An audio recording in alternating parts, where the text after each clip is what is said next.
thank you everybody for coming out today. We just had a very long and I'd say eventful day and informative day with Governor Cuomo concerning primarily, but not only, the nursing home situation in New York that led to so many thousands of deaths. Like today was very interesting, and I felt like the governor was defensive throughout most of the day, often putting blame on other people rather than himself. Didn't seem to be taking a lot of responsibility for the things that were happening. You know, one of the key elements of concern that we have had through this is a directive that came from New York that said that you must accept patients and not test them for COVID before you put them back in the nursing home. I thought that was interesting because at one point he said, I think our problem was that the staff wasn't being tested. Well, they were prohibited from being tested, but the patients were.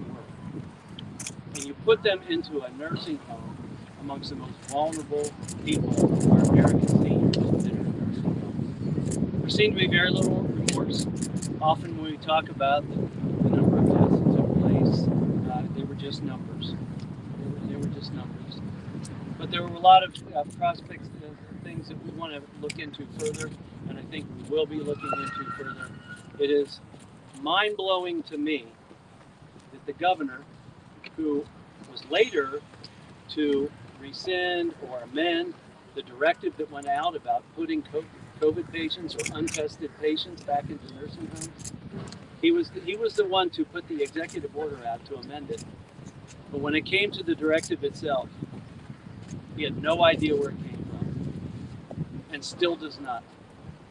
No responsibility. I don't know where the buck stops. And frankly, it's not only with the state government in this situation.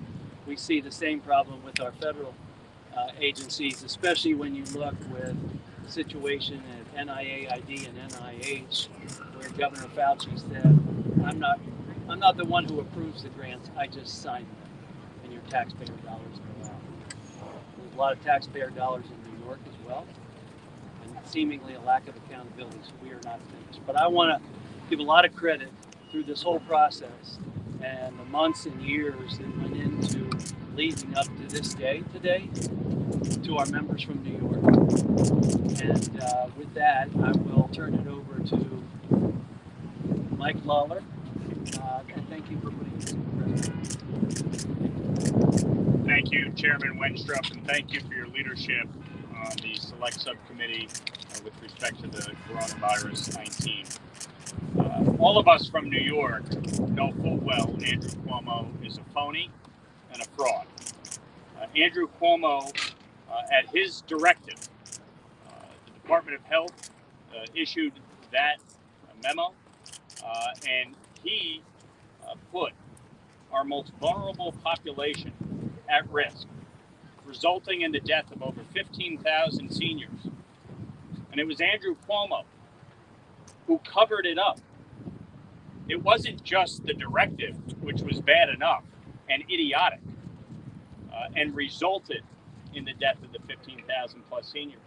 It was Andrew Cuomo, for political purposes, who directed the state government to cover up the death toll. It was Andrew Cuomo who had a blood money book deal, making millions of dollars for himself at the expense of New Yorkers, who misused and abused New York State government and government resources to write this book, despite his nonsensical lies today before the committee that he wrote the book all by himself. We all know what happened. We all know what Andrew Cuomo did. This is the same guy who now is decrying cashless bail, congestion pricing, and New York's sanctuary state status. He's the one who signed cashless bail, congestion pricing, and declared New York a sanctuary state. And yet he decries all of this. He's a liar, he's a fraud, and there's a reason he's a disgraced ex-governor. His conduct is unbecoming, and despite his best efforts to clean up his image and potentially try to run for office again, the reality is there's a greater likelihood of the Tappan Zee Bridge being renamed than Andrew Cuomo ever holding office in New York State ever again. and it is because of his conduct and because of his behavior with respect to the Corona-19 pandemic and what he did. And so I appreciate Chairman Wenstrup and my colleagues, Chairwoman Stefanik and Nicole Maliotakis, Nick Langworth, and everybody who participated in today's hearing to hold Andrew Cuomo accountable. And with that, I turn it over to Chairwoman Stefanik. Thank you so much, Representative Lawler. This day has been a long time coming. Each of our offices have heard from constituents who have lost loved ones resulting from Andrew Cuomo's fatal directive issued on March 25th regarding our nursing homes, forcing nursing homes to take positive COVID patients. So today's deposition was a step in delivering accountability and delivering long overdue answers to those families who are still mourning the loss of their loved ones. A few highlights from the deposition today. The deposition began with former Governor Cuomo's lawyer adamant that I could not ask questions since I'm not a member of the committee. What we informed her, and I informed her, was that I was going to ask questions as chair of the House Republican Conference, waving off the committee, and like other New Yorkers, ask questions on behalf of my constituents. The former governor called Democratic staff members conspiracy theorists, bizarre, obsessive when it came to Democrat staff questions regarding Cuomo's team cooking the books when it came to testing numbers. In addition, under my questioning, former Governor Cuomo admitted that the New York directive language on March 25th was not the same language as CMS guidance, despite his public attempt to point fingers and blame CMS to try to blame President Trump. In the deposition, he admitted that the language in the March 25th directive was not the language in CMS. In addition, he smeared Tish James's report as overly political. He smeared Kathy Hochul, who was serving as his lieutenant governor at the time, when asked about his staff's inappropriate behavior and smearing of nursing home families who lost loved ones. He did finally admit that that was unkind and not appropriate. He also went so far as to say that his senior staff, when they suggested other members to lie on depositions, he made it a point to say suggesting to lie is not perjury. So he is complicit to obstructing justice. At the end, after hours and hours and hours, I asked him, does he apologize to these families? And finally, he said that he already has. And I said, does he have accountability? And despite hours and hours of trying to blame everybody else, in the final moments of the deposition, he said ultimately, as the New York governor, there is accountability for how they handle nursing homes. This is an important step. We're going to continue doing the important work of this select committee. And with that, I want to turn it over to Congressman Langworth. Thank you very much, Chairwoman Stefanik. Today, as New Yorkers, this was a critical day towards accountability, as the Chairwoman stated. Upwards of 15,000 families never got the appropriate opportunity to say goodbye to a loved one as they perished in a nursing home. They weren't allowed to say goodbye because the overzealous governor, drunk with power, changed the law so they could no longer communicate with their loved one in their last hour. The March 25th executive order, it defied any logic why you would bring COVID positive patients back into an environment where the governor himself once said it would run through there like a flame through dry grass. He lacked empathy, he lacked apology, and he lacked accountability. That's my takeaway from sitting there since 10 o'clock this morning. Everyone else is to blame, namely the federal government in his eyes. But this was so important today, and I thank Chairman Wenstrup for making this a possibility and giving New Yorkers the opportunity to ask for accountability. People like the family of Janice D., who lost not one but two of her in-laws in the same fashion in nursing homes. But without this, we never would have gotten answers from this governor. I think there is more to come, because the way he abruptly left office under a cloud and scandal unrelated to COVID, sexual harassment, we never got the opportunity to hold him accountable for these drastic, terrible actions that led to so many people losing their lives and so many families not having answers. So thank you, Chairman, for what you did, and thank you for your leadership. I'll now ask Representative Malliotakis, a member of the Select Subcommittee. Thank you, Mike Lawler, for hosting this press conference.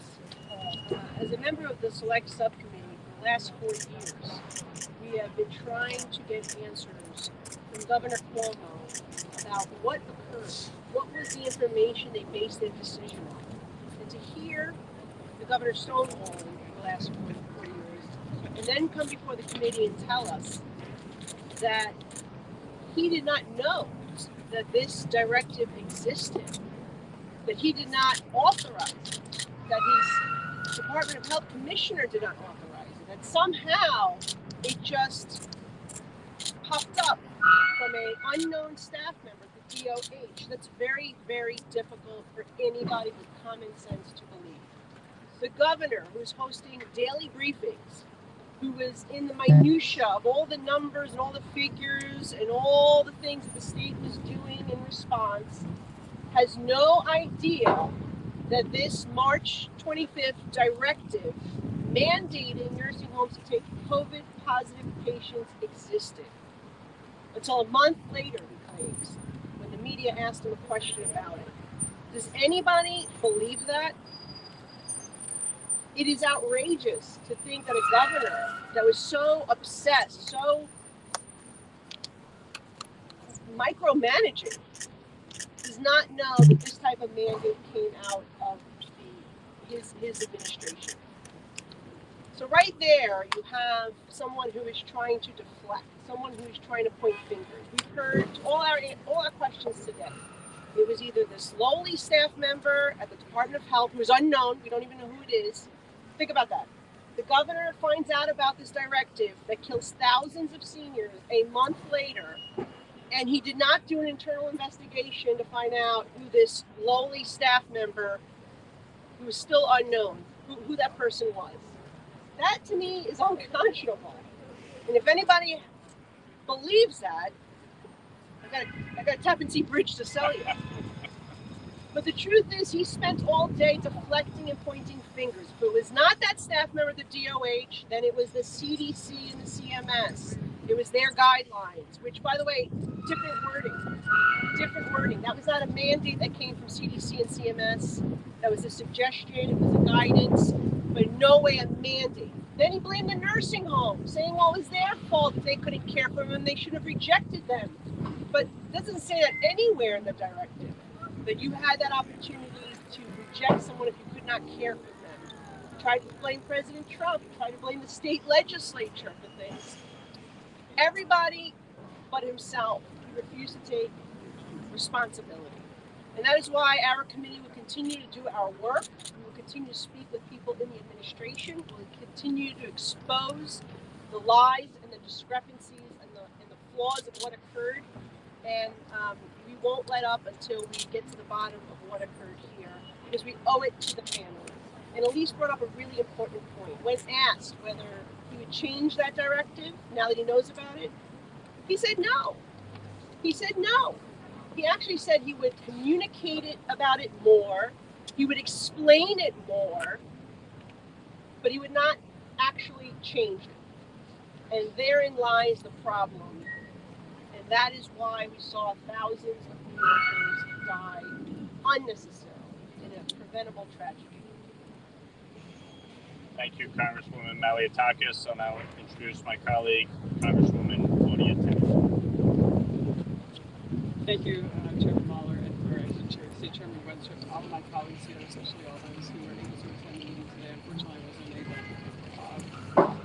I served in the state legislature before I was here in Congress longer. I came in with a freshman with Nicole Malliotakis, my colleague now in Congress, and we fought years to try to expose the corruption of Andrew Cuomo, the meanness of Andrew Cuomo, the micromanagement, the terrible policies, the corruption, you name it. Just about everything bad that happened in New York was because of Andrew Cuomo. I remember very distinctly when this order came into play in early April, I received a call from one of my constituents, at the time not a constituent, but was actually serving in Congress, was a former member of Congress candidate to be a new member.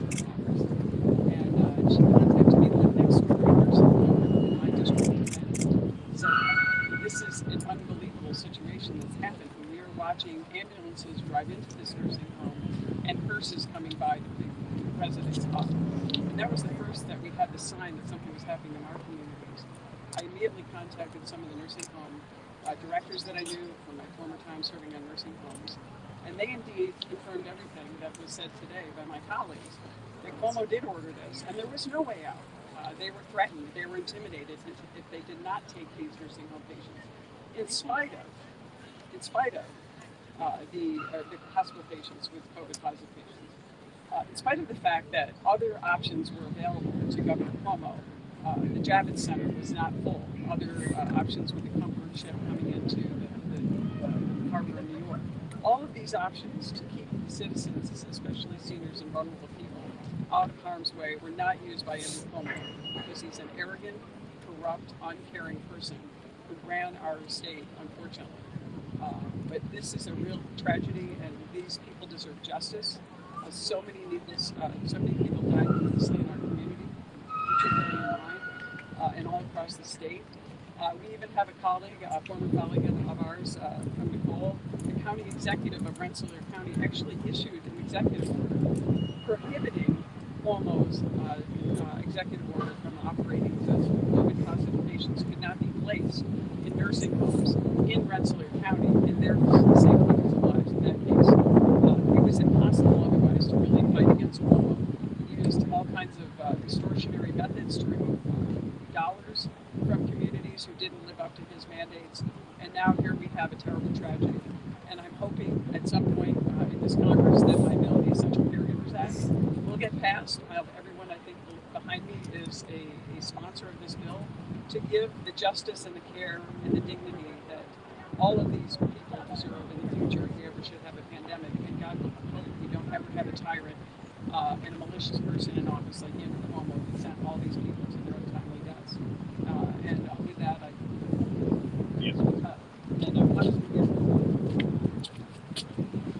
Thank you very much, Chairman and the Select Committee, for today's hearing.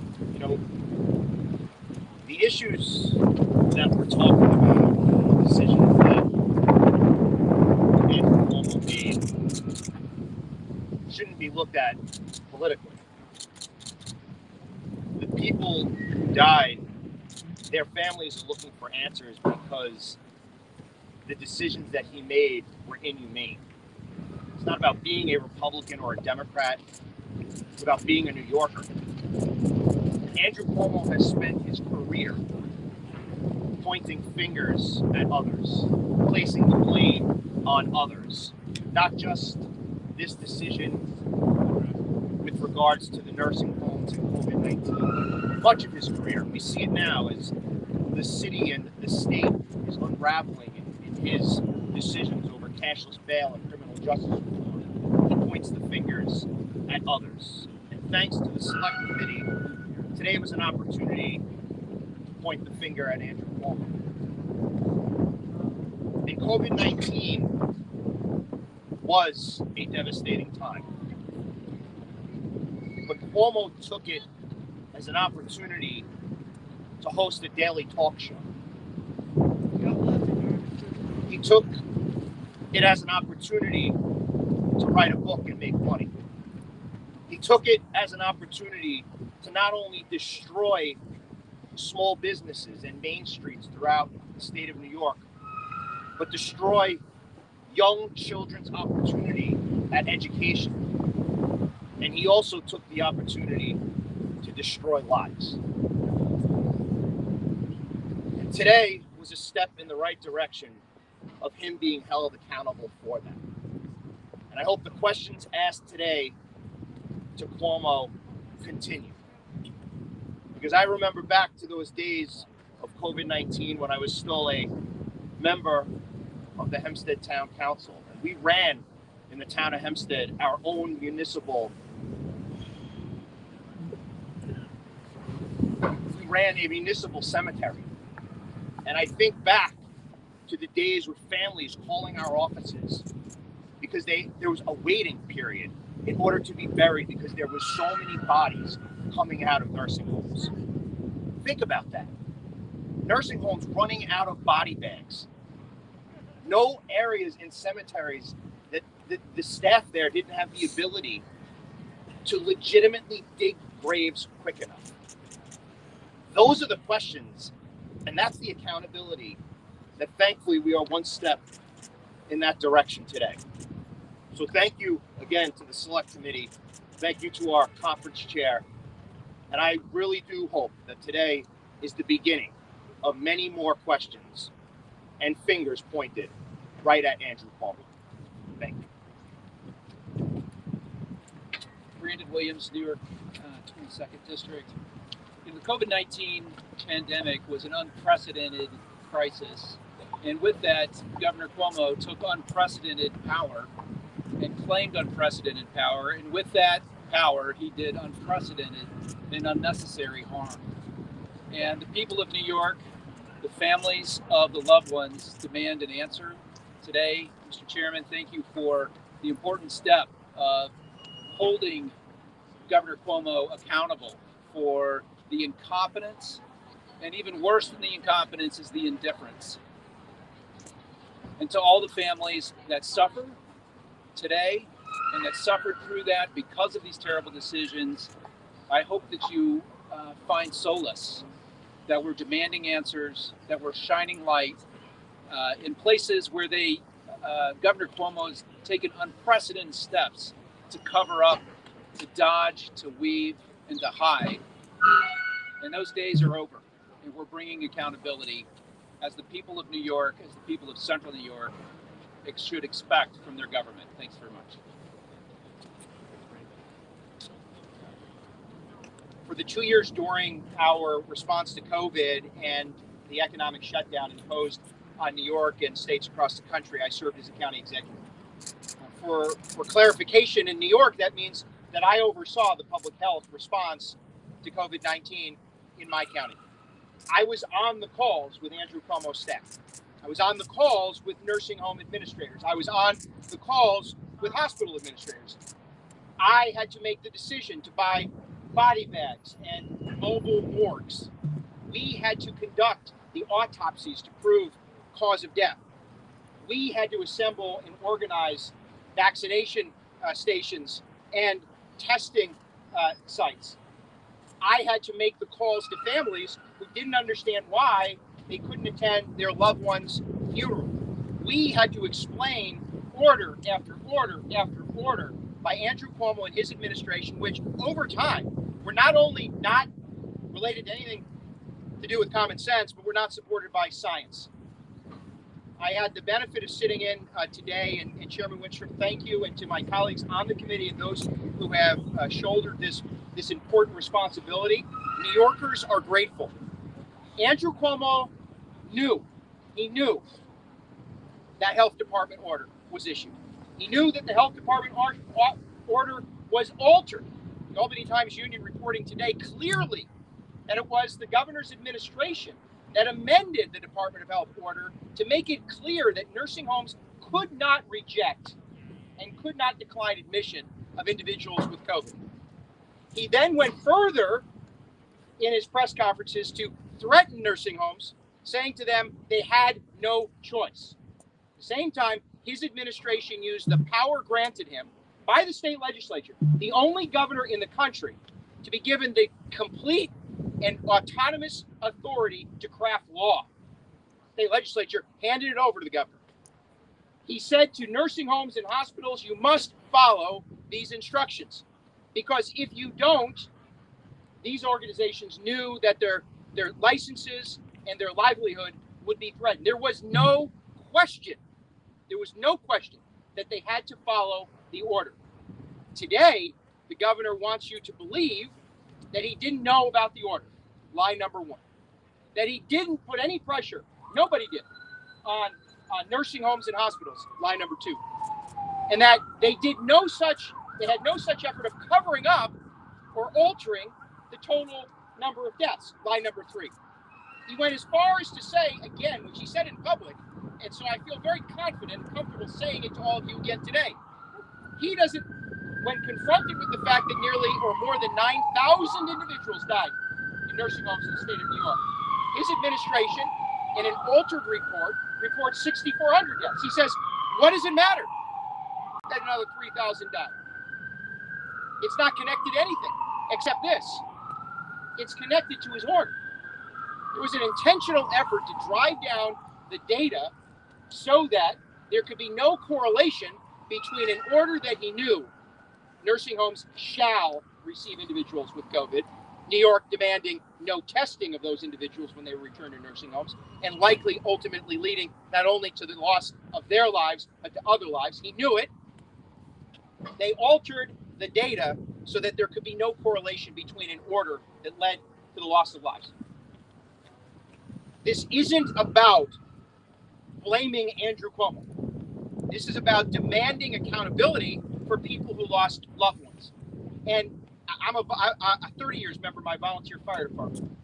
If this was a structure fire in my community, we would have a public after action review.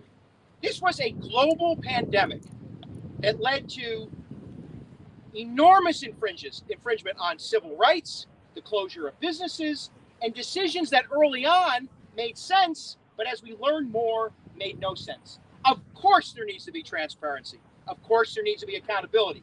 And for the thousands of lives lost and their families, there needs to be a reckoning.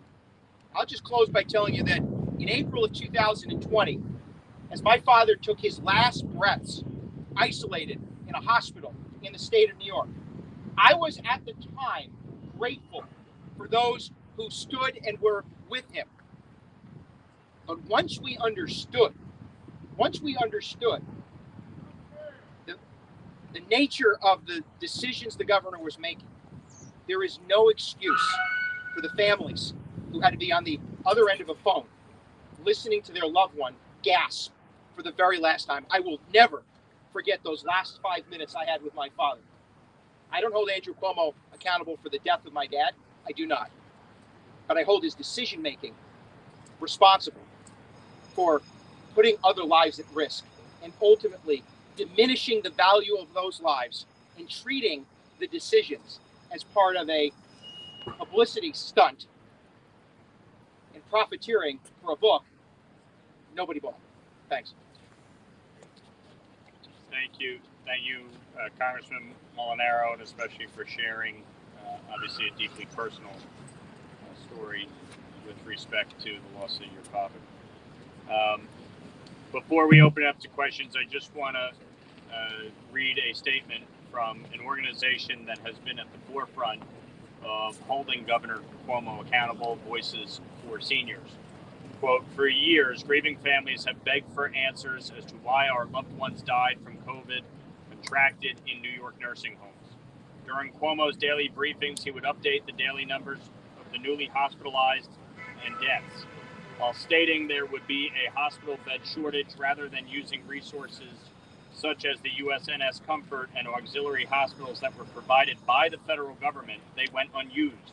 Meanwhile, the Cuomo administration forbid nursing homes to test for COVID. The federal guidance did not suggest putting COVID-positive patients into nursing homes, but New York guidance did. In addition, Cuomo's administration illegally used state resources to write a book, beginning as early as March 17, 2020. As if all of this isn't damning enough, COVID nursing home deaths were intentionally omitted from public health data used to make real-time health decisions, resulting in an untold number of deaths.